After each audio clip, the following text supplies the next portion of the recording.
Islampur police জেলা প্রশাসনের উদ্যোগে এবং চাকুলিয়া থানা প্রশাসনের ব্যবস্থাপনায় আন্তঃ ক্লাব এবং মহিলা ফুটবল টুর্নামেন্টে শারদীয়া সংহতি কাপ 2025-এর ফাইনাল খেলা অনুষ্ঠিত হলো রবিবার। উল্লেখ্য, এই টুর্নামেন্টে এই থানার বিভিন্ন থানা এলাকা থেকে 16টি টিম অংশ নিয়েছে। এদিন ফাইনাল খেলায় পরস্পরের মুখোমুখি হয় মজলিশপুর আদিবাসী একাদশ বনাম বরগাঁও একাদশ।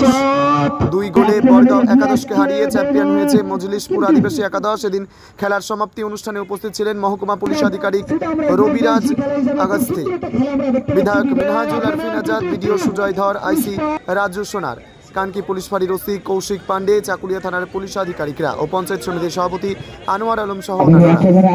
যুব সমাজকে খেলাধুলায় আগ্রহী করতে এই টুর্নামেন্টের আয়োজন বলে জানিয়েছেন উদ্যোক্তারা।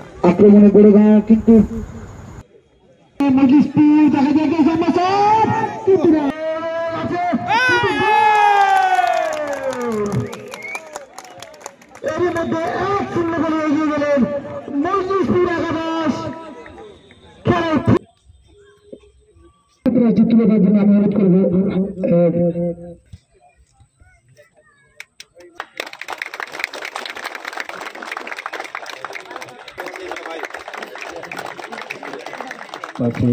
আপনারা যারা পার্টিসিপেট করেছেন, যারা দেখতে এসেছেন, সবাইকে আমি শুভেচ্ছা জানাই। এই ফুটবল টুর্নামেন্ট জন্য আজকে ভালোভাবে শেষ হয়েছে।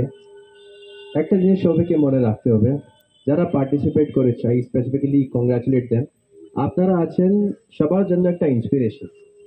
আমরা বহু সময় দেখি যারা ইয়াং ছেলেরা আছে ওরা একটা ভুল দিক চলে যায়, কিন্তু আপনাদেরকে দেখলে, আপনাদের ফিটনেস দেখলে, আপনাদের ডেডিকেশন দেখলে, আর আপনারা যতটা সম্মান পান আপনার পাড়ার মধ্যে নাহলে বাইরে, এই জিনিসগুলো দেখলে ওরাও ওই দিক থেকে যাবে না।